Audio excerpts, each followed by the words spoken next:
코로나 때문에 대한민국이 큰 위기를 당하게 되었고, 한국교회와 생명샘교회도 고난을 맞이하게 되었습니다.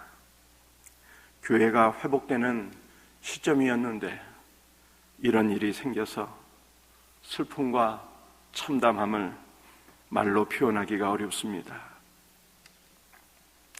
특히 아무 잘못도 없는 우리 이용혜 집사님과 진성용 집사님께서, 또 우리 최분숙 집사님께서 고통을 당할 뿐만 아니라 교회를 생각하며 마음 아파할 것을 생각하니 그저 눈물만 납니다.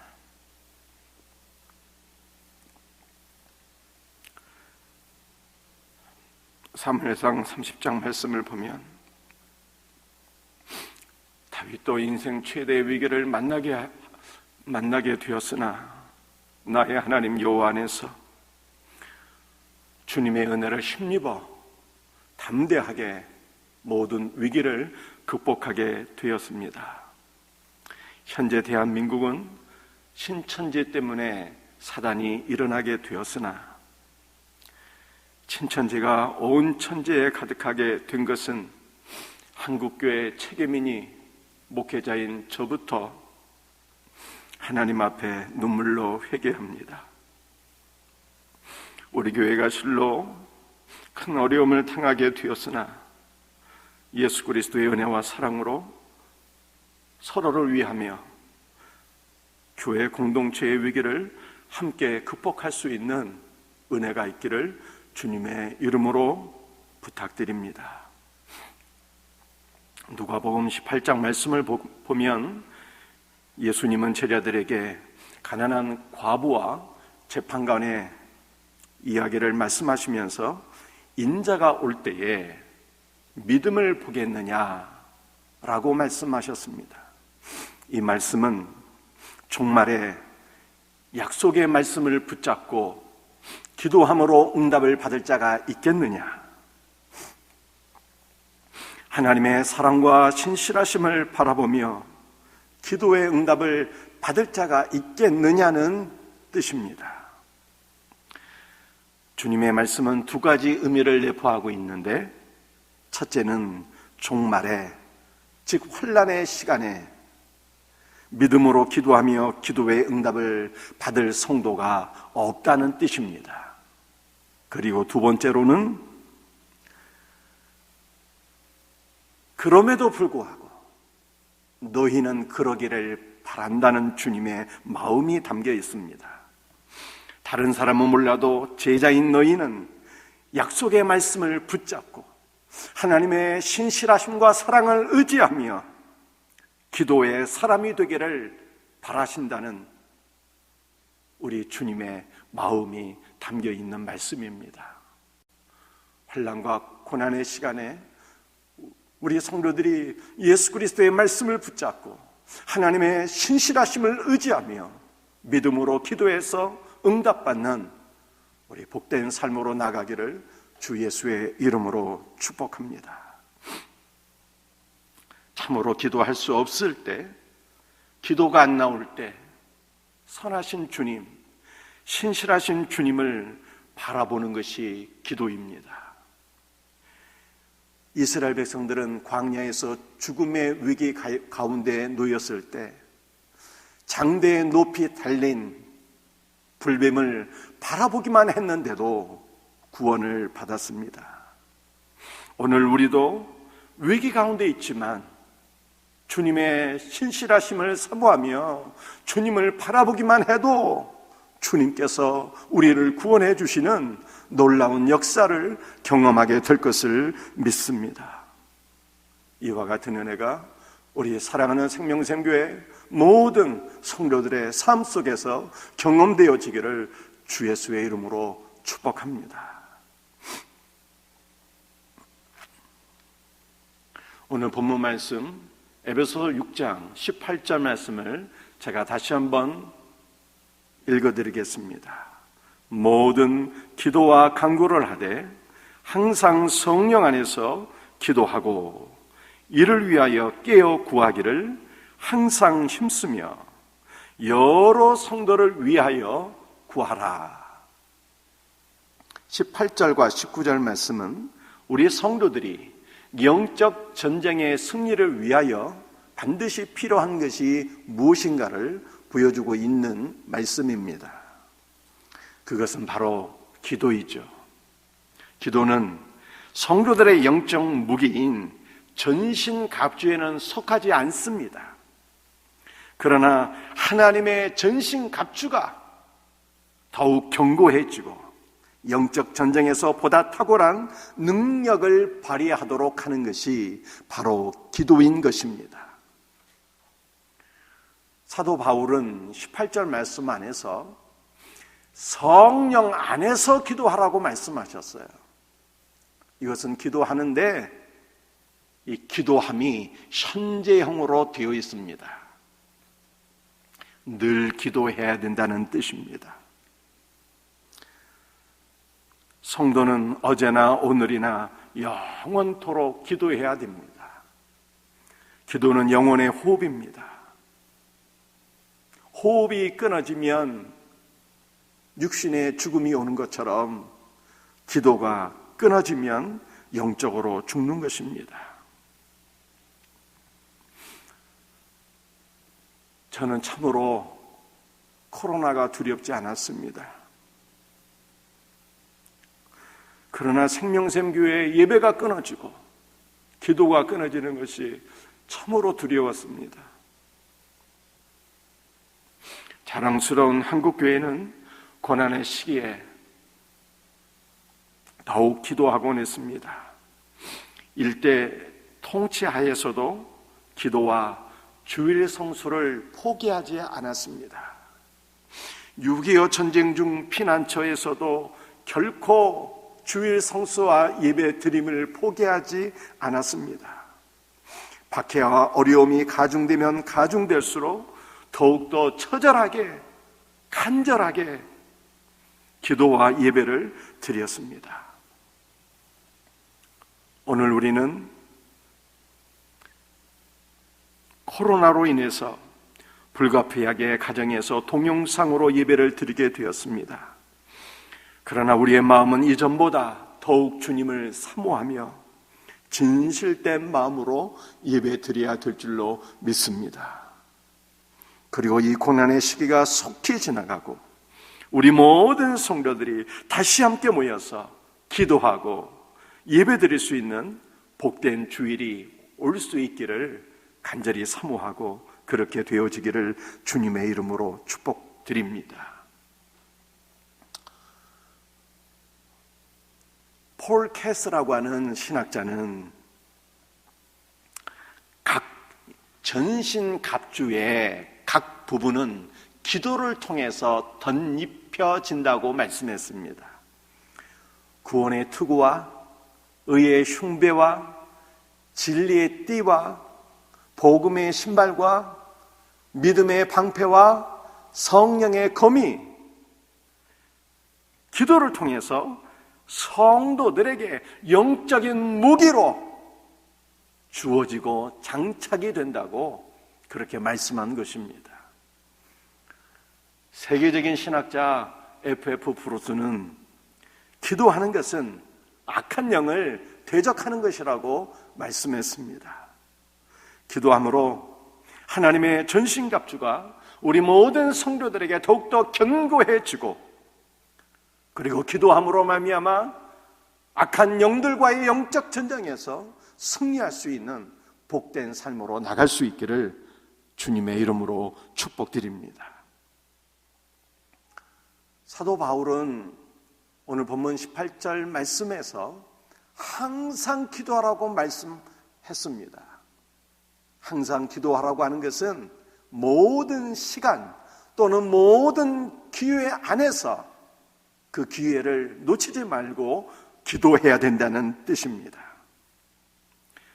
이 세상에 사는 동안 영적 전투는 끝이 없으므로 성도는 매 순간마다 쉬지 않고 기도해야 됩니다. 건강할 때도 기도하고 코로나의 고통 속에서도 우리는 기도하는 것을 포기하지 않고 주님을 바라보며 기도해야 되는 것입니다. 사도 바울은 데살로니가전서 5장 17절에서 항상 기뻐하라, 쉬지 말고 기도하라, 범사에 감사하라고 말씀했습니다. 우리 사랑하는 성도들이 지금 현재 어떠한 형편 속에 있든지 항상 기도하고 범사에 감사하라고 하는 주님의 말씀 앞에 기쁜 마음으로 순종할 수 있는 은혜가 있기를 간절히 바랍니다.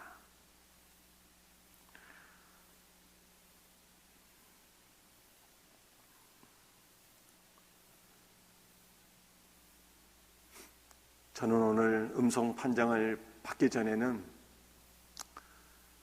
만약에 양성 판정을 받게 되면 병실에서 불편하지만 말씀을 연구하고 기도하는 시간을 보내야 되겠다, 그렇게 생각을 했었습니다. 또 음성 판정을 받아서 목양실에 10일간 있게 된다면 목양실에서 말씀 연구와 기도의 삶에 최선을 다해서 헌신해야 되겠다라고 하는 생각을 했습니다. 목양실에는 TV도 없으니 말씀을 연구하는데, 기도하는 데는 최적의 환경이기 때문에 감사의 마음으로 10일 동안 있어야 되겠다, 그렇게 생각을 했습니다. 하나님께서 우리에게 허락하시는 모든 시간과 장소와 환경 속에서 늘 하나님 앞에 깨어 기도할 수 있는 우리 성도들이 되시기를 주님의 이름으로 축복드립니다. 사도 바울은 또한 18절 말씀 안에서 항상 힘쓰며 이렇게 말씀하고 있습니다. 항상 힘쓰라고 하는 것은 속히 기도가 응답되지 않는 현실 속에서도 낭망하지 않고 인내하며 기도하는 것을 결코 포기해서는 안 된다라고 하는 말씀입니다. 고난 속에서도 인내하며 기도와 예배를 포기해서는 안 된다고 하는 바울의 말씀은 우리에게 하박국 선지자의 그 믿음의 고백을 생각나게 합니다. 하박국 3장 17절 18절 말씀을 제가 읽어드리겠습니다. 비록 무화과나무가 무성하지 못하며 포도나무에 열매가 없으며 감람나무에 소출이 없으며 밭에 먹을 것이 없으며 우리의 양이 없으며 외양간에 소가 없을지라도 나는 여호와로 말미암아 즐거워하며 나의 구원의 하나님으로 말미암아 기뻐하리로다.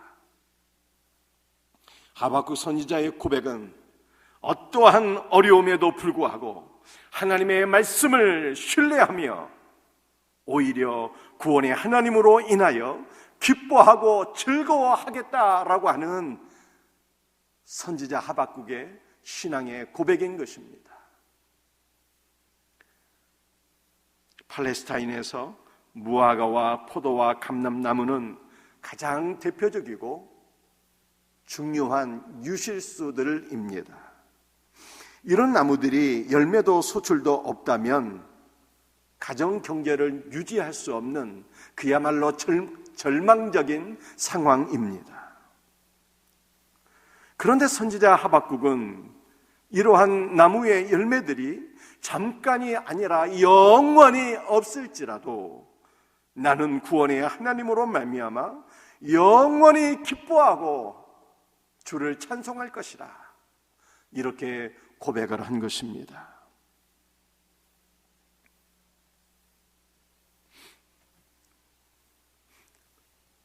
지금 우리나라는 코로나로 인해서 국가적인 차원에서 많은 경제적인 손실이 있을 뿐만 아니라 우리 성도들 가운데도 코로나로 인하여서 많은 경제적인 손실을 당하시는 분들이 있습니다. 직장에 출근하지 못하는 분들이 많이 계시고요. 또 너무나도 마음이 아픈 것은 코로나 때문에 직장에서 퇴출을 당하신 분도 있습니다. 개인 사업을 하시는 분들도 많은 어려움을 당하고 있습니다. 너무나도 마음이 아픕니다. 그러나 성경은 이런 상황에서도 기뻐하라고 말씀하고 있습니다. 오직 우리의 구원자 예수 그리스도 주님을 바라보고 기뻐하라고 말씀하고 있습니다. 이 하박국의 놀라운 신앙 고백이 어려움 가운데 있는 우리 성도들에게도 주님의 은혜로 말미암아 이 놀라운 신앙 고백이 고백되어질 수 있는 은혜가 있기를 주님의 이름으로 축복합니다. 사도 바울은 18절 마지막 부분에서 여러 성도를 위하여 구하라 이렇게 말씀하고 있습니다. 영적 전투에 임하는 성도들은 스스로 자기 자신을 위하여 기도할 뿐만 아니라 다른 여러 성도 및 목회자를 위하여 중보 기도를 드려야 된다라고 하는 말씀입니다. 모든 성도는 그리스도를 머리로 하는 한 몸의 지체라고 하는 사실을 생각할 때 바울의 명령은 지극히 당연한 것입니다. 현재 치료를 받고 계시는 우리 용혜 집사님, 또 진성영 집사님, 최분숙 집사님과 우리는 그리스도 안에서 한 몸이요, 한 형제예요, 한 지체입니다. 형제의 아픔을 나의 아픔으로 여기며 서로가 서로를 긍휼히 여기며 사랑으로 감싸며 위로할 수 있는 사랑의 공동체, 기도의 공동체가 될 수 있는 우리 생명샘 교회가 되기를 간절히 부탁드립니다. 오늘 두 번째로 에베소서 6장 19절 말씀을 제가 읽어드리겠습니다.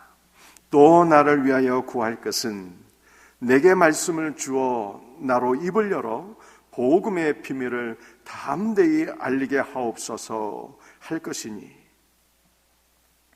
바울은 본절에서 자신을 위한 기도를 부탁하는데 그 기도의 내용은 자신의 영달을 위한 것이 아니라 하나님께서 자기에게 맡기신 복음 전파 사역을 잘 감당할 수 있도록 그렇게 기도를 부탁하고 있습니다. 19절 말씀을 원문대로 직역을 하게 되면 나를 위하여 기도하라, 복음의 신비를 담대히 알리기 위하여 내 입이 열려진 상태에서 내 입에 주님의 말씀이 주어지도록, 이러한 뜻입니다. 바울은 자신의 입에 말씀이 주어지도록 기도를 부탁했어요. 말씀이 주어지는 것은 수동태입니다. 이것은 말씀을 주시는 주체가 하나님이신 것을 보여주고 있습니다. 말씀을 주시는 분이 하나님이시기 때문에 설교자와 성도들은 하나님께서 목회자에게 말씀을 주시도록 기도해야 되는 것입니다. 또한 말씀을 주시는 분이 하나님이시라면 성도들은 마땅히 목회자를 통해서 선포되는 말씀을 하나님께서 주시는 말씀으로 받으셔야 되는 것입니다. 바울은 19절에서 성도들에게 자신의 복음 증거를 위한 사역을 기도해 주도록 부탁하면서 이렇게 기도의 내용을 부탁하고 있습니다. 담대히 알리게 하소서, 복음을 담대히 알리게 하소서. 복음의 비밀을 담대히 알린다는 것은 복음을 반대하는 사람들 앞에서도 전혀 두려움을 가지지 않고 용기 있게 전한다고 하는 뜻과 아울러 전해야 될 모든 말을 기탄 없이 가감 없이 전한다고 하는 두 가지 의미를 가지고 있습니다. 그렇다면 사도 바울이 담대하게 기탄 없이 그렇게 증거하고 싶었던 복음의 비밀이라고 하는 것은 과연 무엇입니까? 복음의 비밀은 골로새서 1장 27절에 이렇게 말씀하고 있습니다. 이 비밀은 너희 안에 계신 그리스도 신이 예수 그리스도께서 바로 복음의 비밀입니다.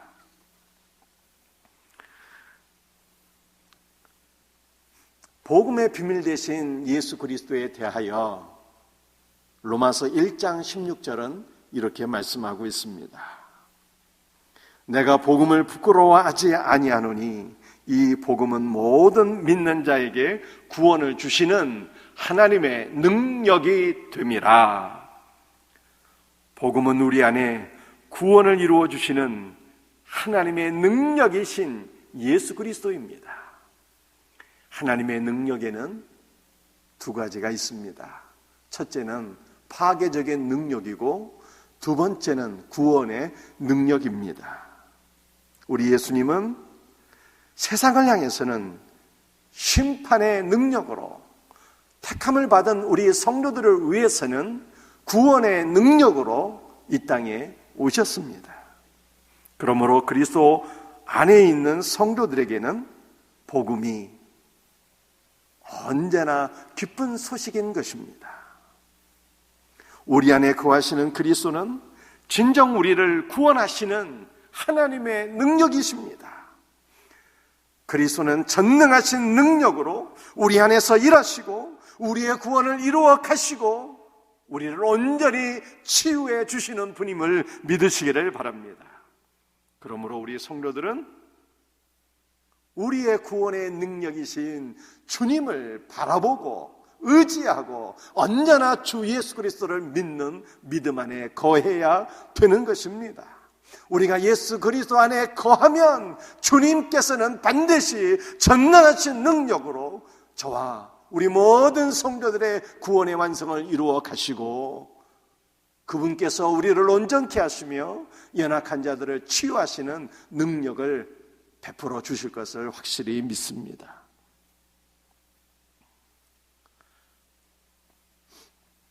역대하 7장 13절 말씀을 보면 혹 전염병이 내 백성 가운데 유행하게 될 때에 이렇게 말씀하고 있습니다.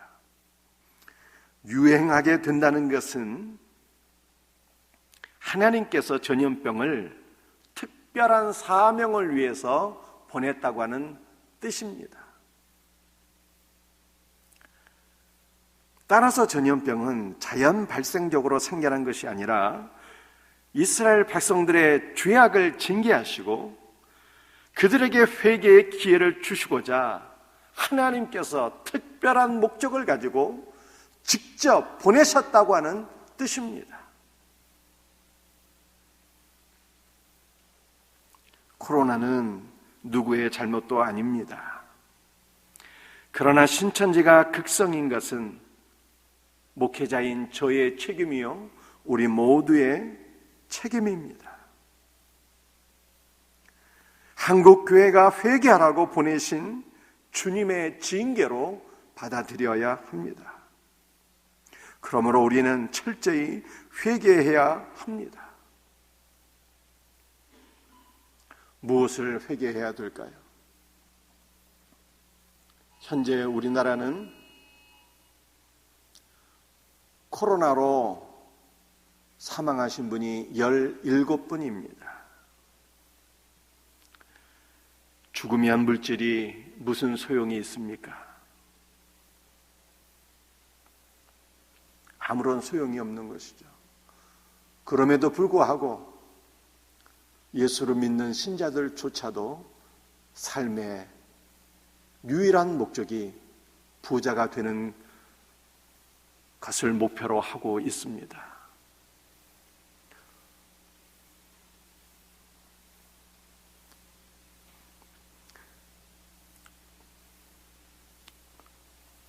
우리의 삶이 물질 중심적인 삶이 아니라 더욱 주님을 가까이 하는 삶이 될 수 있도록 회개하며 기도해야 될 줄로 압니다.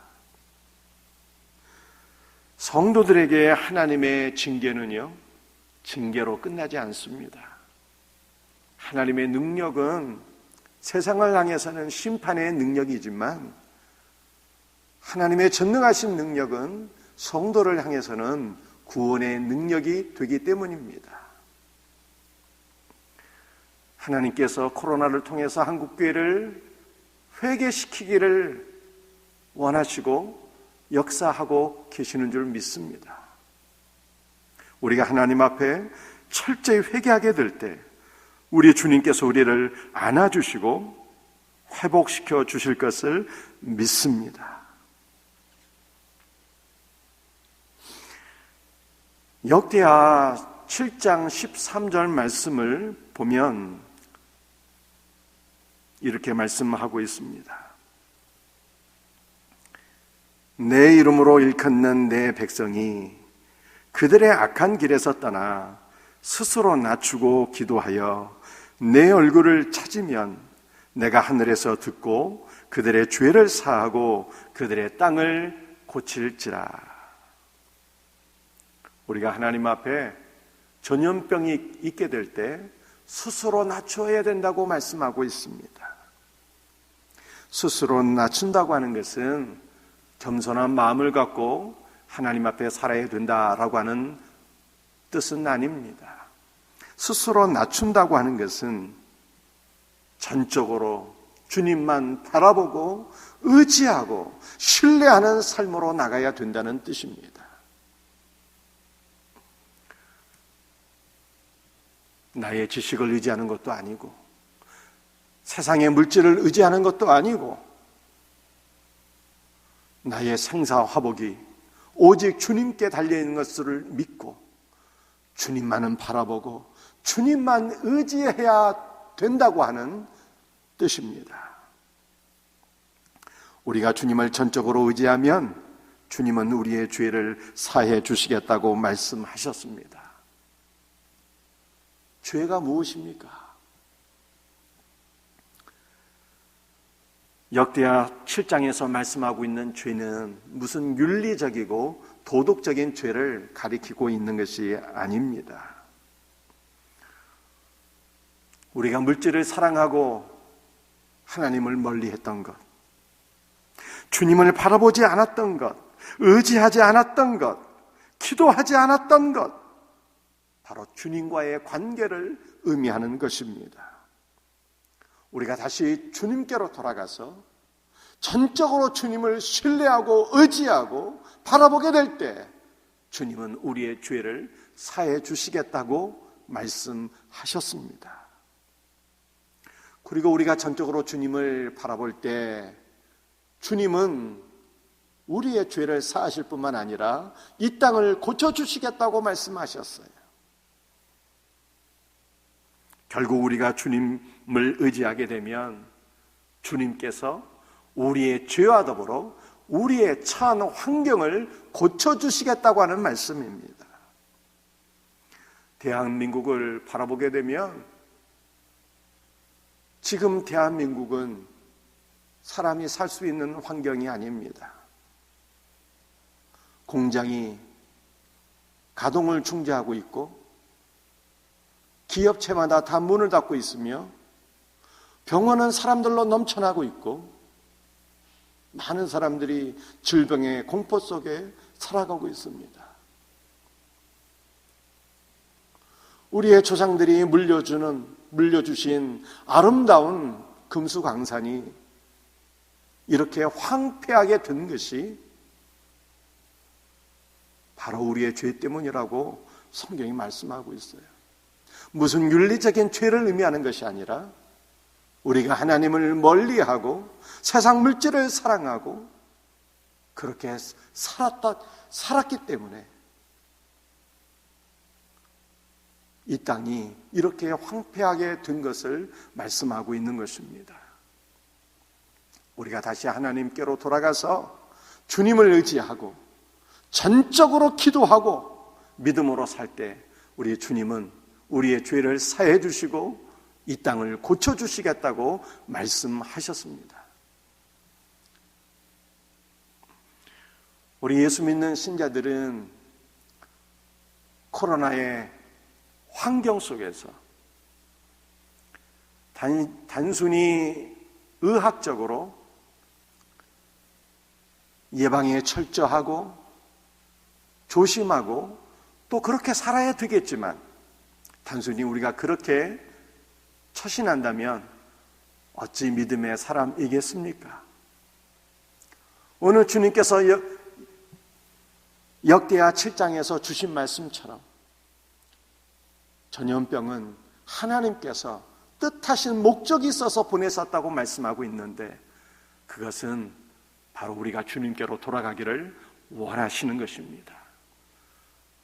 주님께로 돌아가서 주님을 바라보고 전적으로 주님을 의지하고 믿음으로 오직 기도로 살아서 하나님께서 우리의 죄를 사해 주시고 이 땅을 고쳐주시는 하나님의 능력을 경험할 수 있는 우리 복된 생명샘 교회와 한국교회가 되기를 주님의 이름으로 축복합니다. 말씀을 마치도록 하겠습니다. 항상 기도해야 됩니다. 어떤 상황 속에서도 기도해야 됩니다. 응답이 끊어진 상태에서도 기도해야 됩니다. 어떤 형편 속에서도 구원의 하나님을 인하여 기뻐해야 됩니다.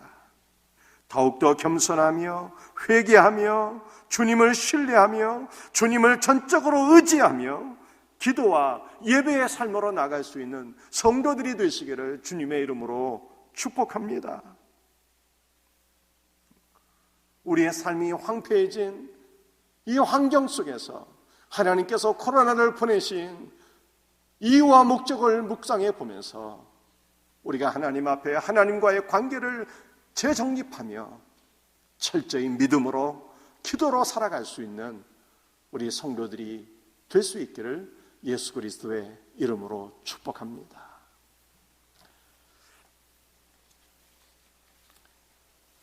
찬송하시겠습니다. 찬송가 314장입니다.